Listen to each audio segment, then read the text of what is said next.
कोर्टाची notice?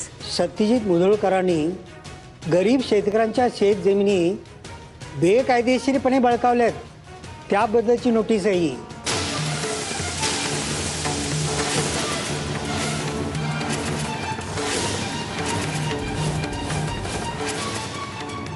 त्यांच्या नावापुढे सही करा.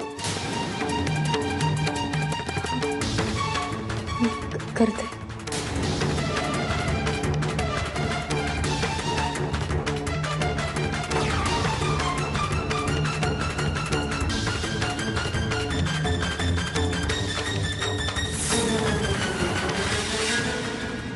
त्या गावातल्या 150 एकर जमिनीचे कागदपत्र तुमच्याकडे आहेत. कसे? यात तुम्ही सत्यजित मुधोळकरांवर आरोप केले. हा तुमचा बिझनेस मधला शत्रू असल्याने तुम्हीच काही. नाही नाही याचा छोट्या मला कोण गोष्टीमध्ये कळलं की पब्लिसिटी स्टंट म्हणून? नाही असा स्टंट नक्की काय ते सांगा. एक मिनिट शांतता ठेवा. तुमच्या सगळ्या प्रश्नांची उत्तरं मी देणार आहे. काही लपवून ठेवणार नाही. किंबहुना आपण त्यासाठी तिथे जमलेलो आहोत. सर्वप्रथम सगळ्या पत्रकार बंधू भगिनींना दादा होळकरचा सप्रेम नमस्कार. मित्र हो, हा जो कोणी आहे सत्यजित मुधोळकर, हा अतिशय नीच माणूस आहे. गरीब बिचाऱ्या शेतकऱ्याच्या जमिनी यांनी बळकावल्या आणि करोडो रुपयांची माया जमवली. हे आम्ही कदापि सहन करणार नाही. कदापि सहन करणार नाही. तुमच्यासारख्या पत्रकारांवर त्यांनी हल्ले केले. मी म्हणेन हा माणूस नसून जनावर आहे, राक्षस आहे. नव्हे हा खुनी आहे. ह्याच्यावर एक खुनाची केस चालू आहे. अशा प्रसंगी आम्ही आवाज नाही उठवायचा तर कुणी उठवायचा? असा माणूस आपल्या समाजात आपल्या आसपास वावरत असताना आमच्यासारख्या माणसांनी गप्प बसणं कसं शक्य? म्हणून आम्ही अजिबात गप्प बसणार नाही. तुम्हाला सांगताना अतिशय वाईट वाटतंय. त्या गावचे गरीब शेतकरी माझ्याकडे आले, माझ्या समोर ते बसले, रडले, चर्चा गलबलून आलं मला. त्यांची भूमिका, त्यांची अडचण आम्ही समजून घेतली मित्र हो, आणि ठरवलं या शेतकऱ्याची बाजू मांडायची. तोपर्यंत माझ्या अंगात रक्ताचा थेंब ना थेंब शिल्लक आहे तोपर्यंत मी या मुद्द्यासाठी लढणार आणि ह्याची तड लावणार. जय तांबडे बाबा.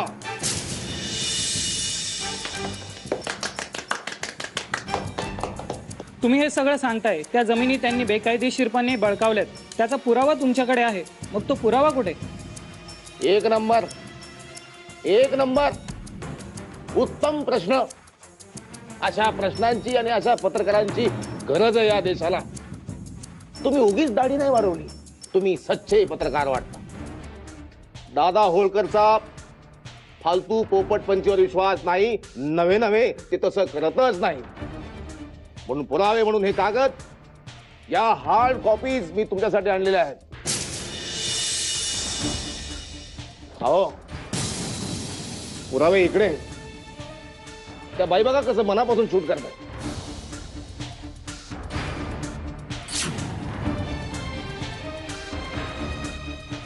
हा, या सगळ्यांची एक एक प्रत मी तुम्हा सगळ्यांना देणार आहे. नव्हे मी हे सगळं तुमच्यासाठीच आणलेलं आहे. गरीब शेतकऱ्यांच्या जीवावर उठलेले हे सत्यजित मुधोळकर सारखे उद्योगपती कसले तर हैवान, सैतान, चोर,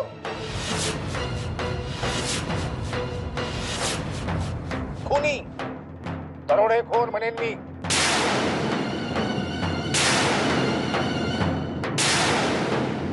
त्या दरोडेखोरांच्या नांग्या वेळीच ठेचल्या पाहिजेत. माझ्या गरीब शेतकऱ्यावर अन्याय झाला, त्यांची बाजू मी प्राणपणाने लढणार. त्याच्यासाठी माझ्या जीवाचं बलिदान द्यायला मी कमी करणार नाही. जय तांबडे बाबा.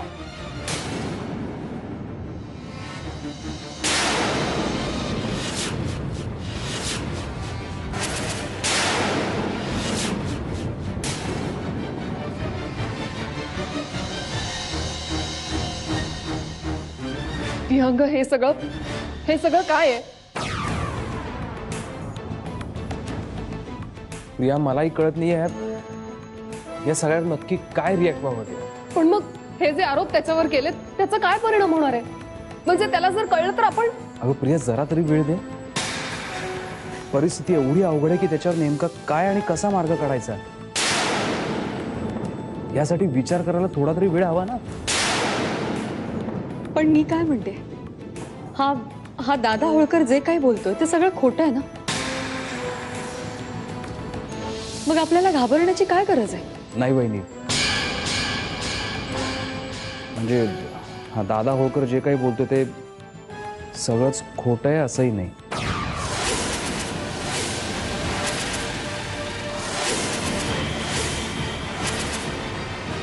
म्हणजे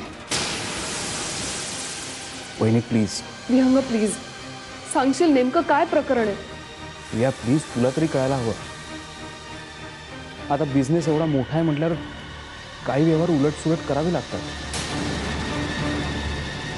आता असे डावपेच कुठल्या धंद्यात होत नाहीत. म्हणजे तुम्ही लुबाडलात त्या लोकांना? नाही वहिनी, आम्ही कोणालाही लुबाडलेलं नाहीये किंवा कोणालाही फसवलेलं नाही.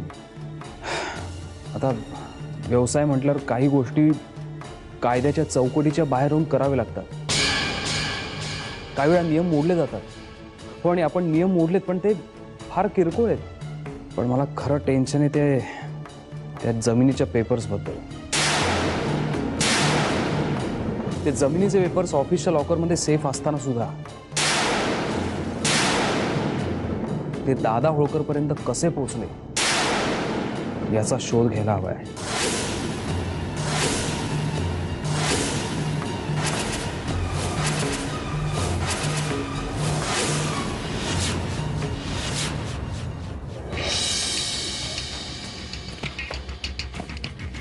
उठ.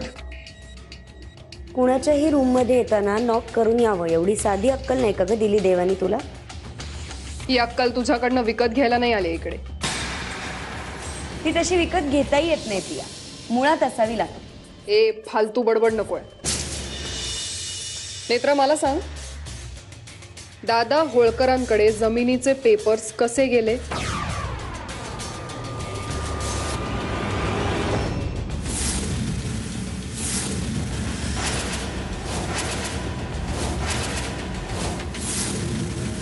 कसे गेले म्हणजे मला काय माहिती.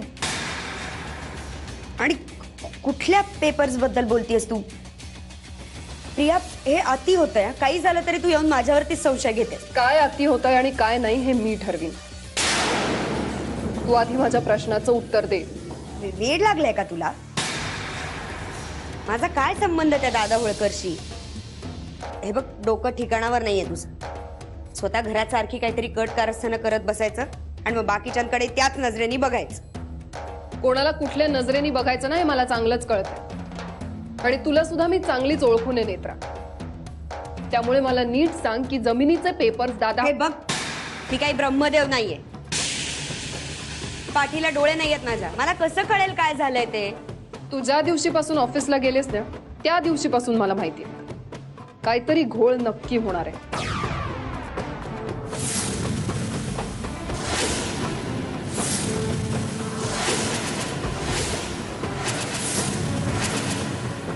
अगं प्रिया, मला काय वेड लागलंय का? पाण्यात राहून माशाशी वैर कसं घेईन मी? सत्यजित दादांच्याच घरात राहून त्यांच्याच विरोधात काही कट कारस्थानं का करीन मी? का माझ्या आयुष्याची माती करून घेईन? आणि मुळात काय घडलंय ते सांगशील का मला? तुला नाही माहित काय घडलंय? माहिती असतं तर अशी निवांत बसले असते का घरात? दादा होळकरांनी एक प्रेस कॉन्फरन्स घेतली ज्यात त्यांनी सत्यजित मुधोळकरवर आरोप केले की सत्यजित मुधोळकर बेकायदेशीरपणे जमिनी हडपतात, ज्याचे पुरावे म्हणून काही कॉन्फिडेन्शियल पेपर्स त्यांच्याकडे आहेत, जे पेपर्स फक्त ऑफिसमध्ये होते. हे बघ, ऑफिसमध्ये मी काही एकटी नसते. नेत्रा, जर या सगळ्यात तुझा हात नसेल ना तर ठीक आहे, पण जर तुझं नाव पुढे आलं तर बाकी कोणाचं माहिती नाही, पण माझ्याहून वाईट नक्की कोणी नसेल एवढं लक्षात ठेव तू.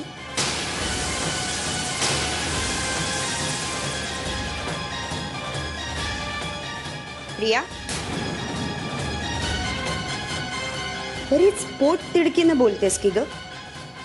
किती त्रास होतो तुला सत्यजित दादांना त्रास झाल्यावर. सतत त्यांच्या बाजूनी बोलत असतेस. किती प्रेम आहे ना तुझं त्यांच्यावर. पण हे बरं आहे ना तुझं. नाही म्हणजे रोप दुसऱ्यांनी लावायचं, खतपाणी दुसऱ्यांनी घालायचं, कष्ट दुसऱ्यांनी करायचे, पण फळं आल्यावर मात्र तू आयती खाणार. हं?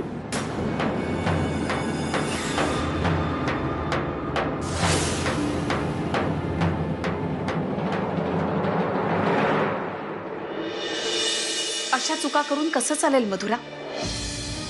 अशानं तू दुबळी ठरतेस हे कळत नाहीये का तुला? मला खरंच नाही कळलं अगं काकू काय करावं ते. पण तुला खरं सांगू, मला बाबांचंही वागणं नाही पटलं. म्हणून तू त्यावर हा उपाय शोधून काढलास. पण हा उपाय नाहीये अगं. प्रश्न तुझ्या प्रेमाचा आहे, तुझ्या खऱ्या प्रेमाचा. मनापासनं प्रेम करतेस ना ग तू त्याच्यावर. मग मनापासनं विश्वासही ठेव.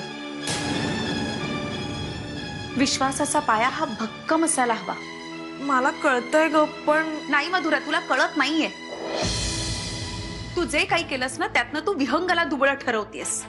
तुझ्यावर घरातनं पळून जायची वेळ येते. ह्याचा अर्थ काय होतो माहितीये? की विहंगकडे दादांना समजावून सांगायची ताकद नाहीये हे सिद्ध करतेस तू. मला खरंच नाही कळलं ग काकू. खरंच किती मूर्खासारखं वागले नाही मी. माझ्या अशा वागण्याने माझ्या विहंगावर दोष आला असता एवढा साधा विचार नाही आला माझ्या मनात. मधुरा, बाळा, असं प्रेमात अविचारानं वागून चालत नाही अगं. आपलं ज्या माणसावर प्रेम असतं ना, त्याच्यावर विश्वासानं जबाबदारी थोपवायची असते. आणि आपला हा जो विश्वास असतो ना, हाच त्या माणसाची ताकद वाढवत असतो. इकडे बघ, पुन्हा अशी अविचारानं नाही ना वागणार आता. आज तुझे बाबा आणि काका मुंबईहून येतील. मी पूर्णतः प्रयत्न करेन त्यांना कन्व्हिन्स करण्याचा. काय ग, विश्वास नाहीये का माझ्यावर? अगं मग हस ना थोडीशी. लग्न ठरलंय ना तुझं. असा रडका चेहरा बरा नाही वाटत.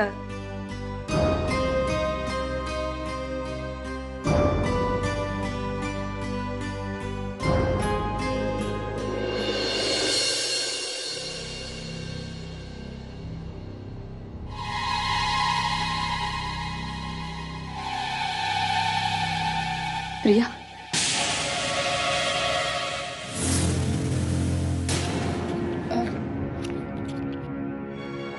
बोल ना, काय झालं? तुझं काही काम होतं का? तू नाही, काय नाही, सांग ना, काय झालं? प्रिया, मला खूप भीती वाटते अगं. एवढं सगळं झालं अचानक. आता तुझ्या घाबरण्याने प्रॉब्लेम सॉल्व्ह होणार आहेत का? पण मला असं वाटतंय की म्हणजे मला असं वाटत होतं की मंजिरी, सत्यजित या सगळ्यातून सुखरूप बाहेर पडणार आहे, मला माहिती आहे. पण मला काय वाटतं प्रिया, आपण त्यांना फोन करून हे सगळं सांगायला हवं नाही का?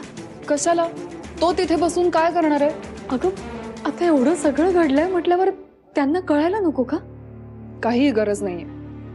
नाही, तसं नाही, पण त्यांच्या मनाची तयारी होईल म्हणून म्हटलं मी.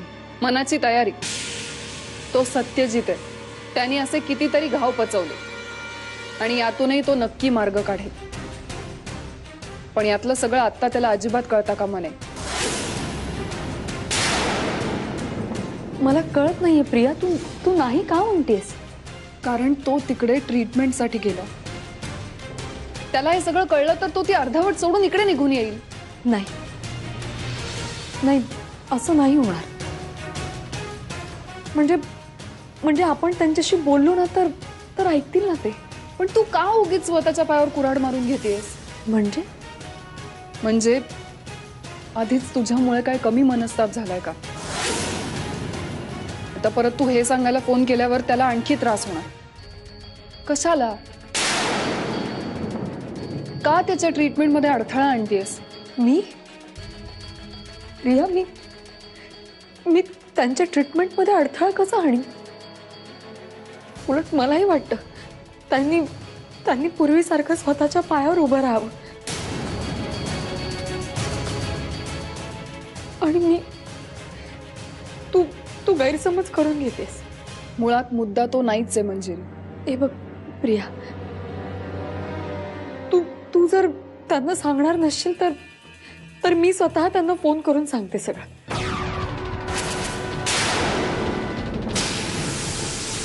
मी जे म्हणेन ते ऐकायचं नाही असंच ठरवलंयस का तू? मग ठीक आहे ना, तुला जे वाटेल ते तू कर, पण त्याचे जे परिणाम होतील त्यांना मात्र सामोरं जायला तयार राहा. पण प्रिया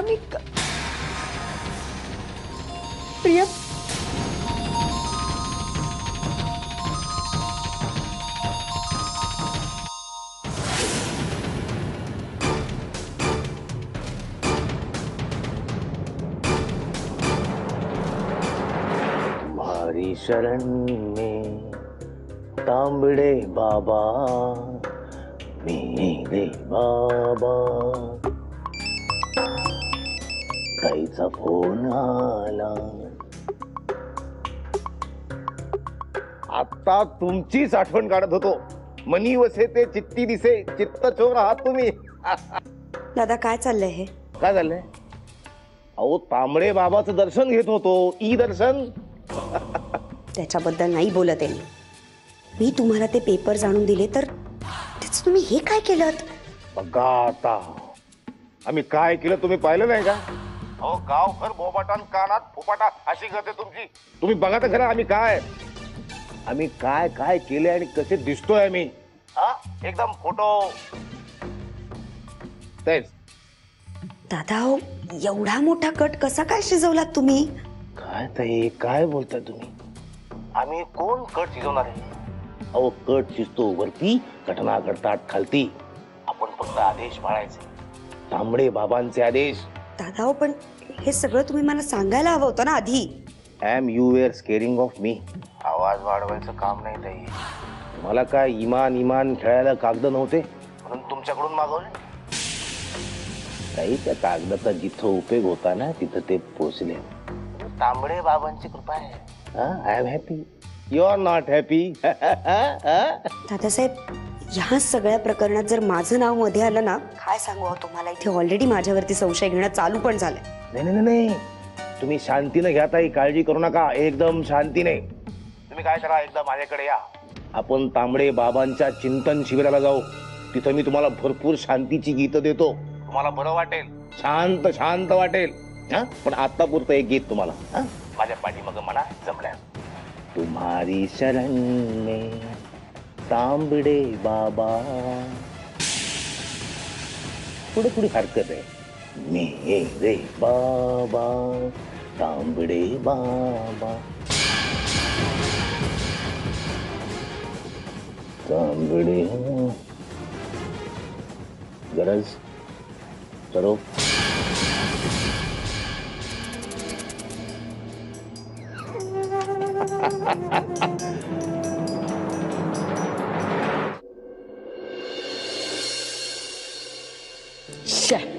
थर्ड स्टेजला आउट झालो.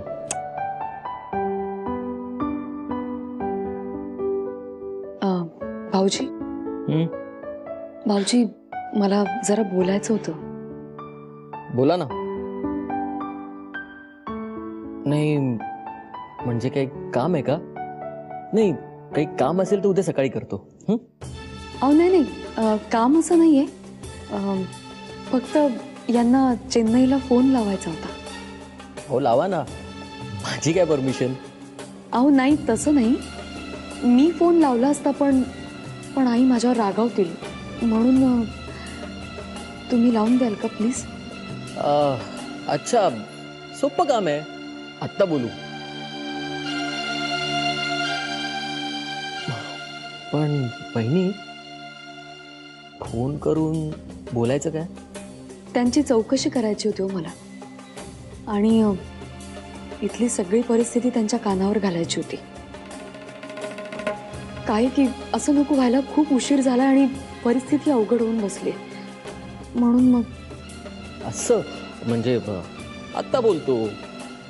एक मिनिट.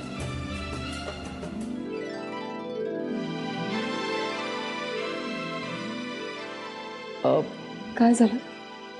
नाही आउट ऑफ कव्हरेज एरिया. तुम्ही पुन्हा लावून बघा ना. ते नेटवर्क मध्ये आले की लागेल कदाचित. हां.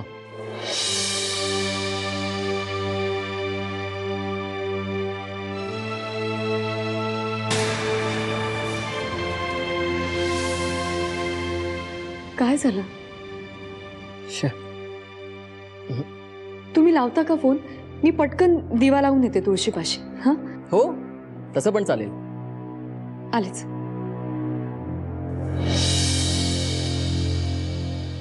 ए प्रिया. काय रे? नाही म्हणजे प्रिया, दादाचा फोन लागत नाहीये. त्याच्या चेन्नईचा हॉटेलचा किंवा हॉस्पिटलचा काही नंबर आहे का तुझ्याकडे? का, काय झालं? काही अर्जंट काम आहे का? नाही मला नाही, वहिनींना हवा होता. त्यांचं असं म्हणणं आहे की दादाला फोन करून इथल्या परिस्थितीबद्दल कल्पना दिली पाहिजे. नाही, त्याची काही गरज नाही. का? म्हणजे मी ठरवते. मी फोन करून सांगते सत्यजितला. ओके ठीक आहे.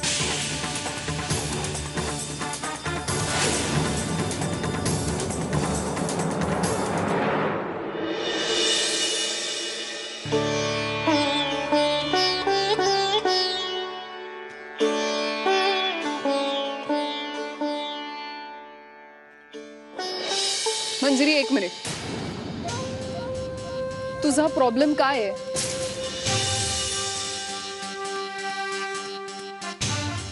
आजकाल तू मला समजून घेत नाहीस ना, हाच प्रॉब्लेम आहे माझा. मी तुला सांगितलं होतं ना सत्यजितला फोन करायचा नाही म्हणून. तरी स्वतःचं डोकं चालवून गौरांगला फोन करायला का सांगितलं?